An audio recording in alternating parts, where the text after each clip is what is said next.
வணக்கம். இது வந்து ஆமணக்கு பூண்டுன்னு பேர். ஆமணக்கு பூண்டுன்னு பேர். இது வந்து 2 விவசாயம் ஒரு வருஷத்தில் ஒரு குறுவை சம்பா விவசாயம் முடிஞ்சு உளுந்து பயிரெலாம் பறிச்சதுக்கு பிறகு வயலில் வந்து தானாக முளைக்கக்கூடிய ஆமணக்கு பூண்டு அதிசயமான ஒன்று. விவசாயிகளுக்கு கை கொடுக்கக்கூடிய மிகப்பெரிய எரு இது. 40 ஆண்டுகளுக்கு முன்புலாம் இந்த இது தான் இருந்தது, எருவாக இருந்தது விவசாயிகளுக்கு. பாருங்க, அப்படியே ஆமணக்கு பூண்டு இந்த வயல் பூரா இருக்குது.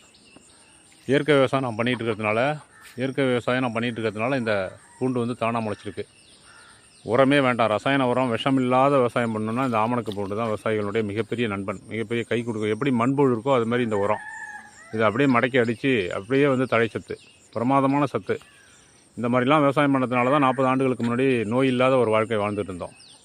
இப்போ அந்த மிகப்பெரிய ஒரு வாய்ப்பு எனக்கு கிடச்சிருக்கு. இயற்கை விவசாயம் பண்ணுறதுனால இந்த வயல் முழுவதும் இந்த ஆமணக்கு பூண்டு இருக்குது.